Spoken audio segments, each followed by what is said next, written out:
नमस्कार विद्यार्थी मित्रांनो, तुमचं सर्वांचं स्वागत आहे आपल्या यूट्यूब चॅनल मराठी IQमध्ये. आज आपण ह्या व्हिडिओमध्ये बघणार आहोत की MPSC कंबाईन 2026ची जाहिरात, ज्यामध्ये एकूण पदं आहे 552, ज्यामध्ये तुम्हाला मिळू शकतो 45,000पेक्षा अधिक पगार आणि त्यासाठी पात्रता आहे फक्त कोणत्याही शाखेची ग्रॅज्युएशन अर्थात पदवी. त्यामुळे महाराष्ट्राच्या तमाम विद्यार्थ्यांसाठी सुवर्ण संधी चालून आली आहे. तर एकूण कोणकोणती पदं आहे, त्या पदासाठी अर्ज कसा करायचा, त्याच्यात इतर पात्रता कोणत्या आहे, त्याचे सर्व डिटेल्स तुम्हाला या पुढील व्हिडिओमध्ये मिळणार आहेत. चला तर सुरुवात करूया आपल्या व्हिडिओला. तत्पूर्वी आपण या व्हिडिओमध्ये काय काय बघणार आहोत, तुम्ही हे सर्वप्रथम या व्हिडिओमध्ये बघू शकतात की यामध्ये एकूण पदांची संख्या किती काय असेल, त्याबाबत मी तुम्हाला इथं माहिती देणार आहेत. बघूया आपण पुढच्या स्लाईडमध्ये पहिलं पद कोणतं आहे आपलं.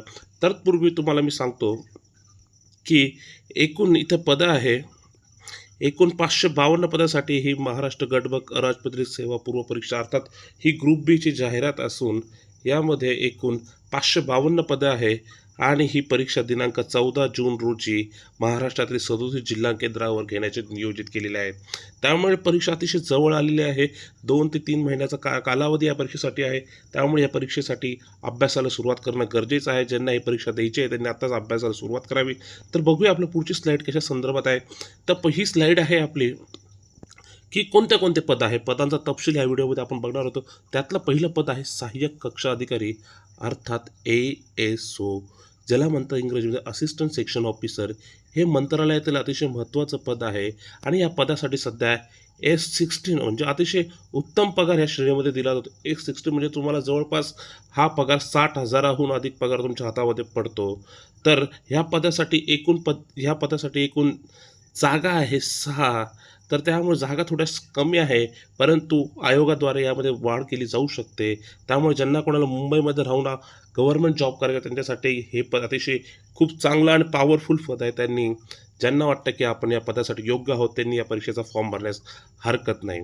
दुसरं पद आहे आपलं राज्यकर निरीक्षक अर्थात STI. STI म्हणजे सेल्स टॅक्स इन्स्पेक्टर, अतिशय महत्त्वाचं पद आहे. GST खात्यामध्ये हे पद सांभाळलं जातं आणि याची पदे आहे एकूण 236. अतिशय चांगली पदसंख्या ही बघू शकतो आणि इथे जवळपास प्रत्येक कॅटेगरीसाठी कोणत्या जागा आहेत तुम्ही इथे बघू शकतात. आणि यात एकूण ओपनसाठी 130 पदं आलेली आहेत. प्रत्येकाला जो कोणी आपल्या कॅटेगरी असेल, इथं अज म्हणजे ST कॅटेगरीसाठी 28 जागा आहे, NTD कॅटेगरीसाठी इथं वेगवेगळ्या जागा आहे, OBC साठी इथं 24 जागा दिसून येतात, ACBC साठी 23 जागा आहे आणि आर्थिक दुर्बल घटक म्हणजे EWS साठी इथं 23 जागा आहे. त्यामुळे अतिशय चांगल्या जागा आहेत 236 आणि खूप चांगला पगार असतो. महाराष्ट्राच्या प्रत्येक जिल्ह्याच्या ठिकाणी हे पद आहे. ज्याला कोणाला महाराष्ट्रभर अभ्यास चांगला जॉब करायचा आहे त्यांच्यासाठी ही सुवर्ण संधी आहे. आता आपण बघूया की पुढचं पद कोणतं आहे. पुढचं पद हे अतिशय भारी पद आहे, पोलीस उपनिरीक्षक, ज्याला महाराष्ट्रात अतिशय नावाजलेलं पद आहे PSI. हे ज्यांना खाकीचं वेड आहे, ज्यांना अंगावर वर्दी घालायची आहे त्यांच्यासाठी हे खूप छान असं पद आहे आणि एकूण पदसंख्या आहे 310. आणि इथं तुम्ही बघू शकता की इथं प्रत्येक कॅटेगरीसाठी जागा आहे, म्हणजे महाराष्ट्रातल्या प्रत्येक वर्गातील घटकासाठी इथं जागा आहे.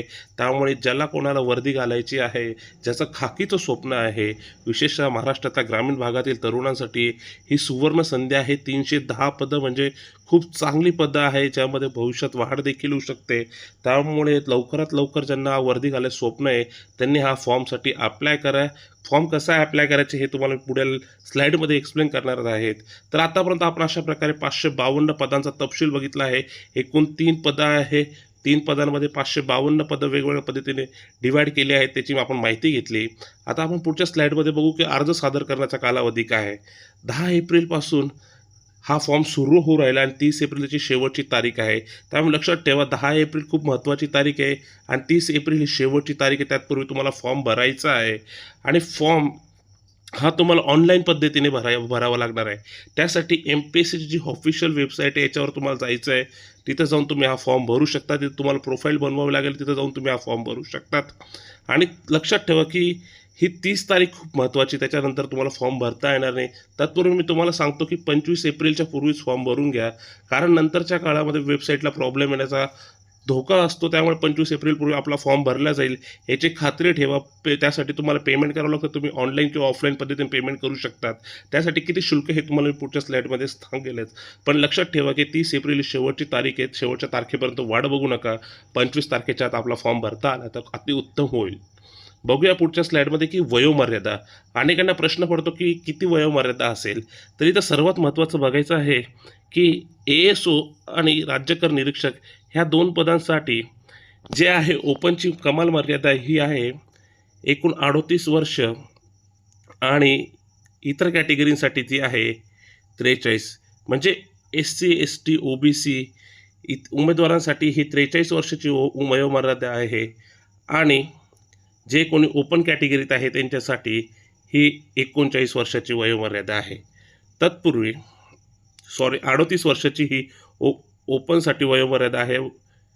ओपनसाठी बघू शकतो की इथं 38 वर्षाची वयोमर्यादा आणि इथं सर्व कॅटेगरीसाठी ही 43 वर्षाची वयोमर्यादा आहे. आणि सर्वात महत्त्वाचे जे आहे की PSI हे पदासाठी ओपनची वयोमर्यादा ही 31 वर्ष आहे व OBCसाठी ही 34 वर्ष आहे व इतर कॅटेगरीसाठी ही 36 वर्ष आहे. त्यामुळे ज्यांचं कोणाचं वय ह्यापेक्षा कमी असेल ते सर्व मुलं मुली PSI पदासाठी अर्ज करण्यास पात्र ठरतात. आपण पुढच्या स्लाईडमध्ये बघणार आहोत की एकूण अर्हता काय आहे. तुम्हाला मी अगोदरच सांगितलं की यासाठी कोणत्याही विद्यापीठाची पदवी लागते. पदवी तुमच्याकडे असणं गरजेचं आहे किंवा जे विद्यार्थी पदवीच्या शेवटच्या वर्षात असतात ते देखील या परीक्षेचा फॉर्म भरू शकतात. परंतु मुख्य परीक्षेचा अर्ज भरण्याच्या पूर्वी त्यांना पदवी पूर्ण होणे गरजेचे असते. थोडक्यात ज्यांची पदवी पूर्ण आहे किंवा पदवीच्या शेवटच्या वर्षात आहे ते देखील या परीक्षेचा फॉर्म भरू शकतात. आपण आता पुढच्या स्लाईडमध्ये बघणार आहोत शारीरिक पात्रता.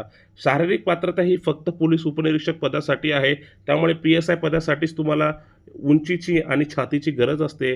ASO किंवा ST यासाठी ती लागत नाही. तर PSIसाठी किमान पुरुषांची उंची 165 सेंटीमीटरपेक्षा आणि छाती न फुगवता तुमची 79 सेंटीमीटर असावी आणि फुगवल्यानंतर त्यात किमान 5 सेंटीमीटरची वाढ झालेली गरजेची असते. आणि महिलांसाठी ही उंचीची मर्यादा 157 सेंटीमीटर आहे. त्यामुळे ज्यांना कोणाला PSIसाठी बनायचं त्यांनी ह्या शारीरिक पात्रता तुम्ही जर पूर्ण करत असाल तर हा फॉर्म भरण्यास तुम्ही उशीर करू नका. नक्की तुम्ही फॉर्म भरण्यापूर्वी आपली शारीरिक पात्रता आणि आपली उंची आणि छाती भरते की नाही हे एकदा नक्की तपासून बघा. परीक्षा शुल्क खूप महत्त्वाची गोष्ट असते. इथं बघू शकता की अमागास म्हणजे ओपन कॅटेगरीसाठी ₹394 फी आहे. मागासवर्गीय आर्थिक दुर्बल घटक अनाथ व दिव्यांगांसाठी ₹294 फी आहे. त्यामध्ये माजी सैनिकांसाठी फीमध्ये कमी झालेलं आहे. अमागास म्हणजे ओपनसाठी 394 व इतर घटकांसाठी ही 294 आहे. त्यामुळे आपल्या कॅटेगरीनुसार तुम्ही फी बघू शकता कोण आपण कॅटेगरीमध्ये बसतो. त्यामुळे फीचं स्ट्रक्चर लक्षात ठेवा. आता पुढचा प्रकार आहे की परीक्षेचे टप्पे किती असतात. तर सर्वात महत्त्वाचा पर्याय असतो या तिघी परीक्षांसाठी एक पूर्वपरीक्षा होत असते जी 100 गुणांची असते. तिघी पदांसाठी एकच पूर्वपरीक्षा होते आणि जे कोणी पूर्वपरीक्षा पात्र करतात त्यांच्यासाठी प्रत्येक पदाची वेगवेगळी अशी ही 400 गुणांची मुख्य परीक्षा होते जी 400 गुणांची असते आणि त्यामध्ये 400 गुणांपैकी जे जास्तीत जास्त गुण मिळवतात त्यांचं सिलेक्शन होतं. या पदांसाठी कोणत्याही प्रकारचा मुलाखतीचा कार्यक्रम नसतो. कोणतीही मुलाखत न घेता ही परीक्षा पार पडते. त्यामध्ये फक्त 2च टप्पे असतात, एक पूर्वपरीक्षेचा आणि मुख्य परीक्षेचा. त्यामुळे खूप कमी वेळेमध्ये तुम्हाला सरकारमध्ये जाऊन काम करण्याची संधी भेटू शकते. त्यानुसार तुम्ही आपला अभ्यास करा आणि अजूनही तुम्ही आपलं चॅनल सबस्क्राईब केलं नसेल तर चॅनल सबस्क्राईब करा आणि तुम्हाला हा व्हिडिओ आवडला असेल तर लाईक, शेअर आणि सबस्क्राईब करायला विसरू नका. धन्यवाद.